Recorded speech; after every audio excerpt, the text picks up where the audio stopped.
marketing, entrepreneurship, and all things small business.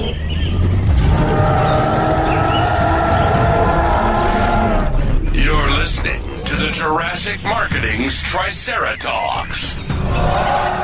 Now, here's your host, Justin Miller.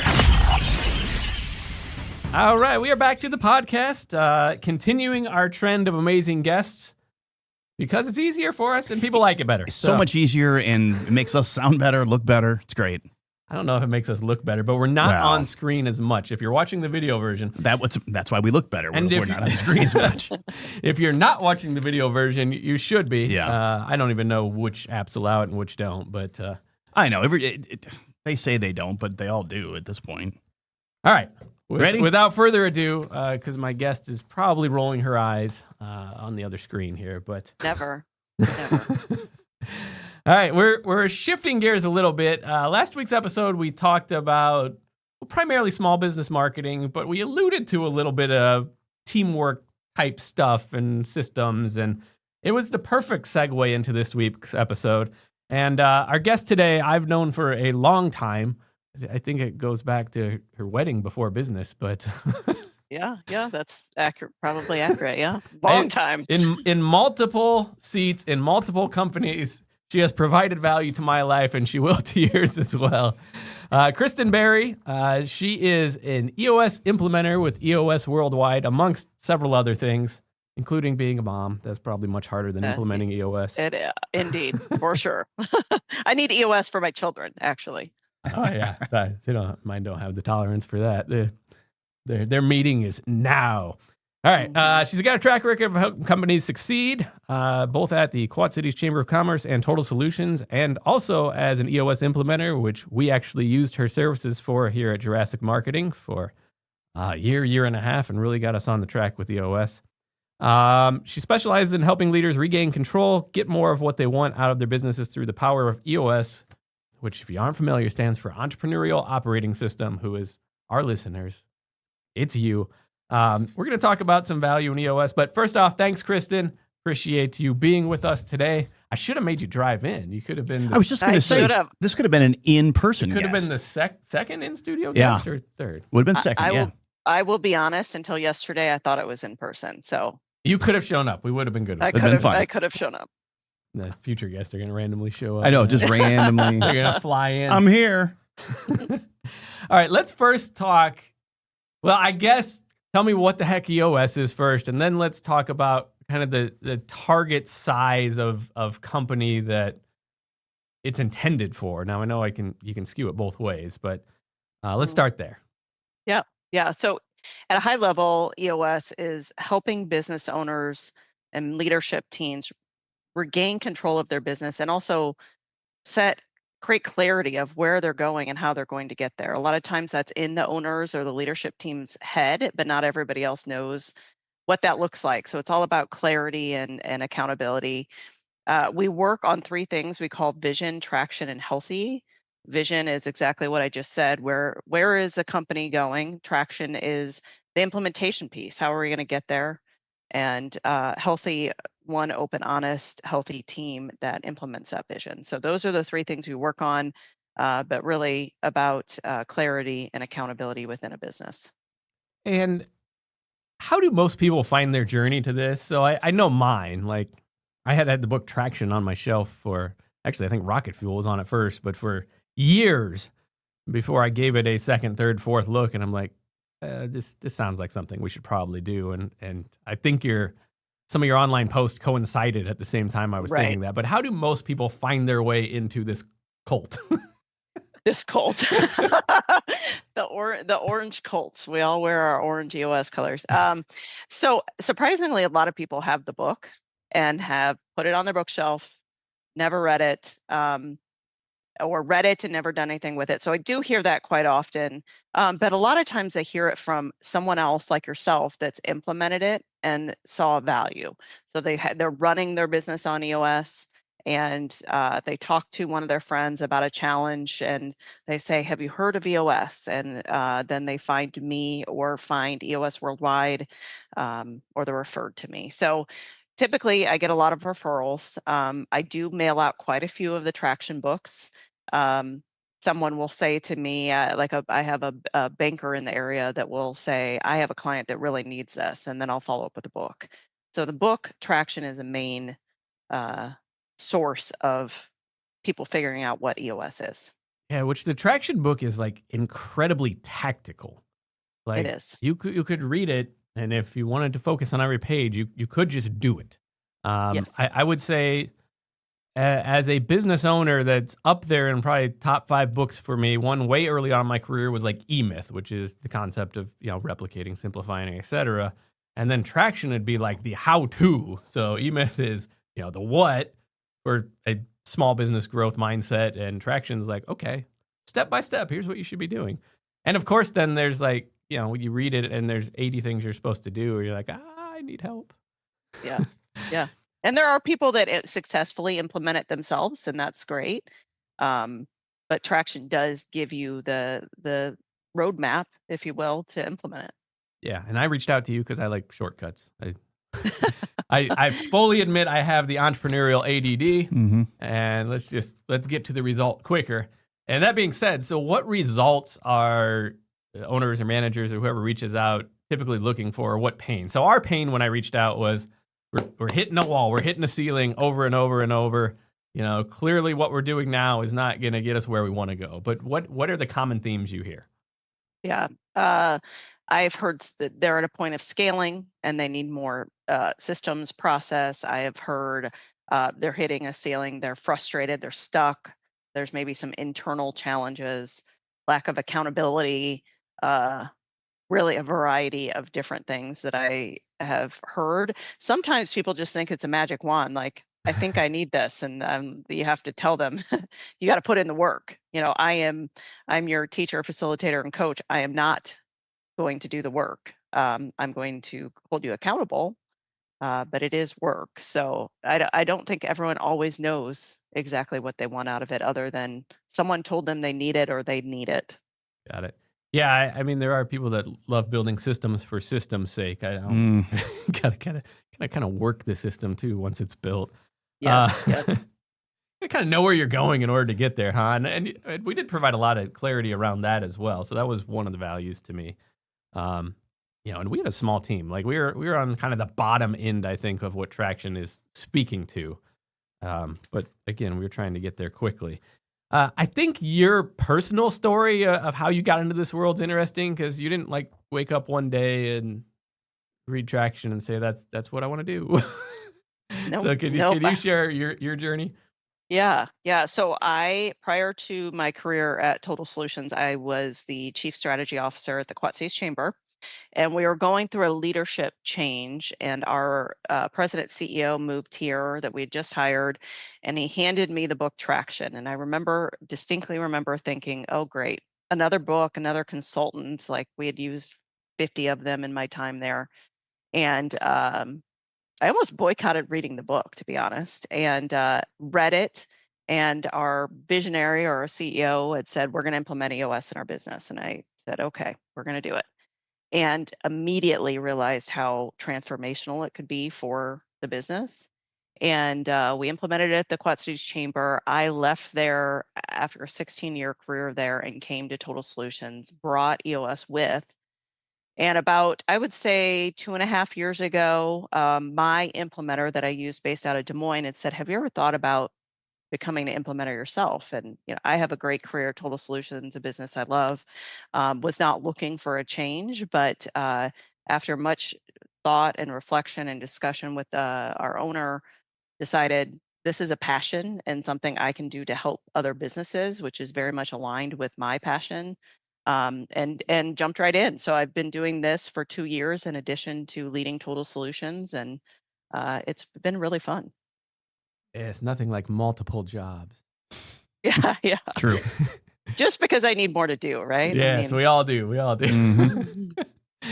Speaking of more to do with an end result in mind. All right, let's get a little bit tactical if you're game for it. Yeah. I won't go like super deep because it's all in the book Traction. But let's talk about like meeting rhythm, if you will. I think this is an interesting one to start with because a lot of small business owners, and we had bits and pieces of this from like 8 different places implemented. So we came in with some of this, but without a cohesive system. So let's talk through the recommended rhythm of communication and meeting. And already by saying that, I know the ADD entrepreneurs, and I say this with love, are like, what, meetings? So, Yeah. Yeah. And it's all about effective meetings, right? Not just meeting to meet.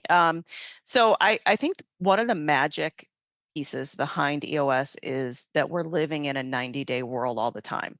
So it's easy to think, I want my company to be here by the end of this year, but that's a long time away. So every quarter we plan for the quarter, reflect on the last quarter, but we meet weekly in a very structured agenda, same time, same place every week, same agenda. And we are working towards that quarterly plan that we set. So very structured in weekly meetings, quarterly planning sessions, annual planning sessions, but we're always thinking 90 days at a time, which makes it more realistic, more achievable, um, and keeps us on track. If we have one bad quarter, we can still achieve the end result. We just do a reset. yeah, and as a small business owner, I feel I can see 90 days out. Now a year might as well be infinity sometimes. Yeah. So, A lot can change in a year. yeah, oh, certainly. Yeah, yeah, we've seen it, right? I mean, yeah, it's easier to do a reset. I've seen a lot where people just think, oh, that's never going to happen. And if you do a reset, it's like, okay, it didn't happen last quarter, it didn't happen in the last 90 days, but still can happen. So let's reset and replan, and very possible to still achieve your goal and not give up. Yeah, I guess let's talk about the opposite side of that. As an optimist, as a business owner, most of us are optimists. Otherwise, you're just a glutton for punishment. But we see this and we start to see that future, and we want to move fast. And I'm curious if you have an example, or if you've seen it in other companies you've helped serve, where I don't know, you almost get drunk on the concept of moving forward and shifting the mountains. Yeah, yeah. Typically, that's led by the visionary, people like you, Justin. So, Hell yeah, um, we're the what is it? The arsonist and the firefighter all in one. yeah, yeah. And I mean, visionaries are full of ideas, and it's easy to just like want to go do. But what happens when you try to move too fast is you burn out your team, you create internal frustration, overwhelming them. So, uh, we we want to have stretch goals, and we want to try to achieve something big, but we also want to be realistic about what are the most important things we can get done in a quarter. Not We don't always want to push the limits on trying to do it all in a quarter. So I've seen clients that are really good at prioritizing. I've also seen clients who try to do 15 things, and it's not possible, and their team gets frustrated and it creates problems. So you really have to, and it's hard for me because my job is not to make those decisions. I can advise and coach, but ultimately the leadership team needs to decide what is realistic. And again, usually it's a visionary that wants to get it all done. And that's why we have 4 quarters, 52 chances in a year and 4 quarters, and we don't need to do it all at once. Yes, but if we could.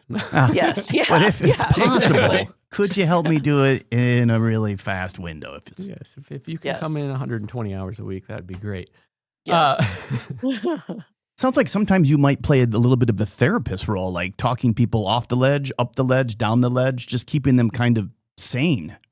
Yeah, yeah. I will say there are a lot of emotions involved in this process, in that we really encourage open and honest, and that open and honest is sometimes hard to hear. And people are sometimes scared to say it, but that's how we get further faster. So yeah, there's a little bit of an element of challenging people to say what they're thinking, and also facilitating when those emotions come out. Um, I am not a trained therapist, but I do my best in those moments. Maybe my parenthood helps me get there, but yeah, it does get interesting at times.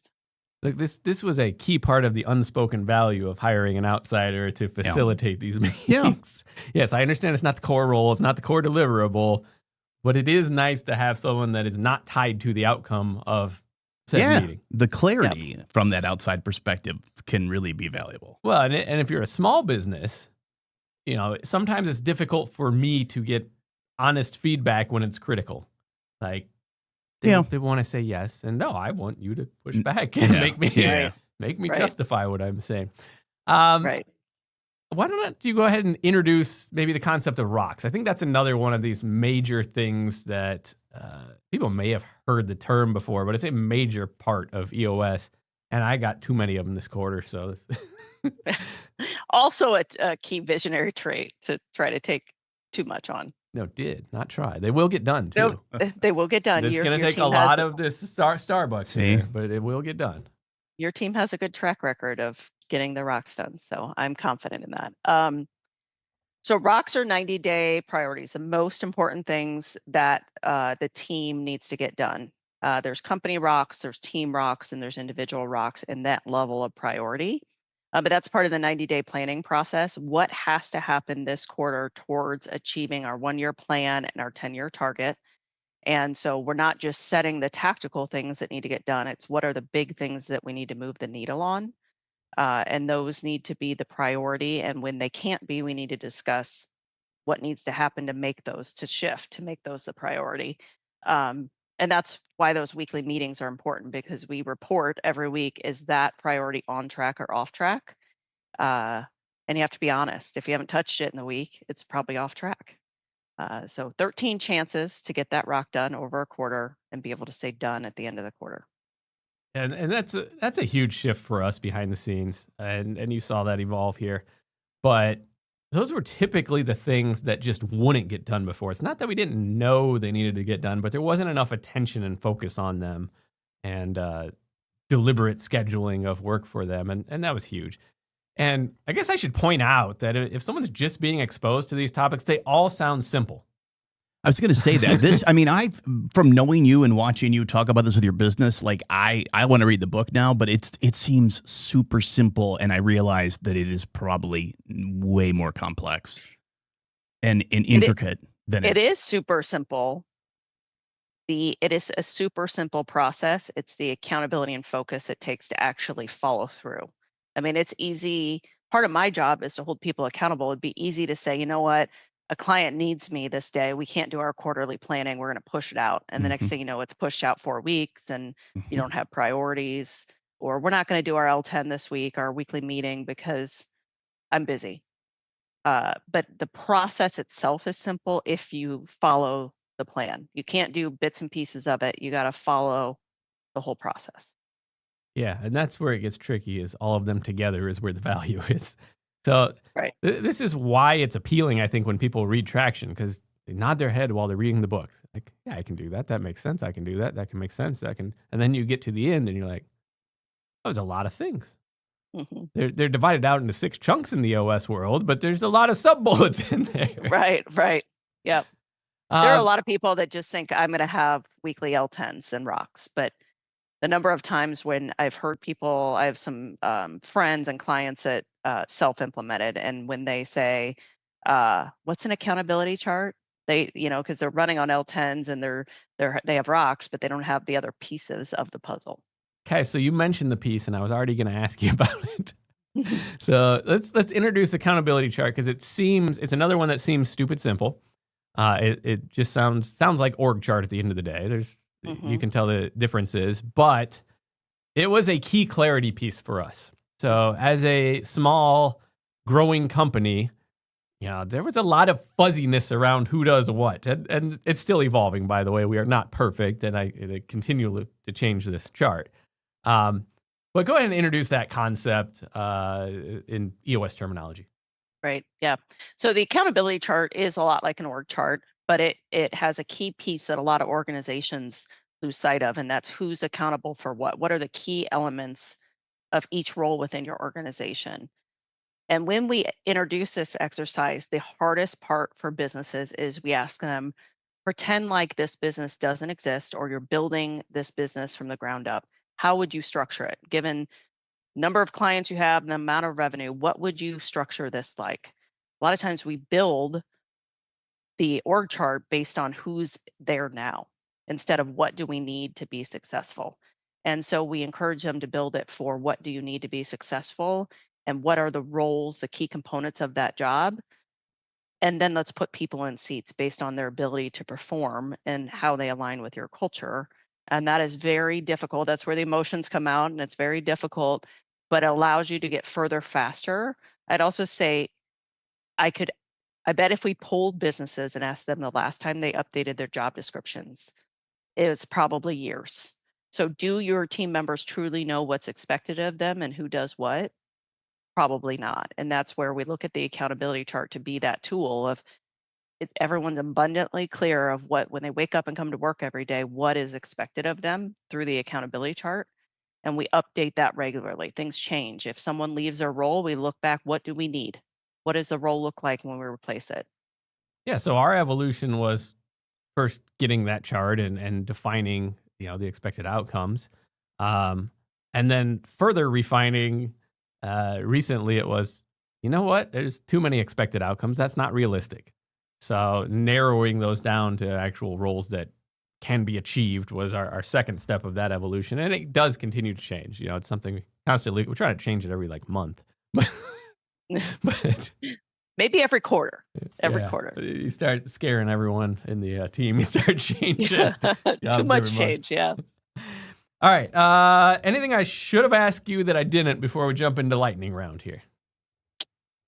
No, I don't think so. I think it's all in the book Traction. I mean, there's no magic to the system itself. It's actually implementing it. So read the book Traction. If you want a copy, I can happily send someone a copy. I mean, this is the entrepreneur's disease, though. We want the magic bullet. Yeah. Yeah. Make it quick. Give me the shortcut. Do it fast, make it quick, or do it for me.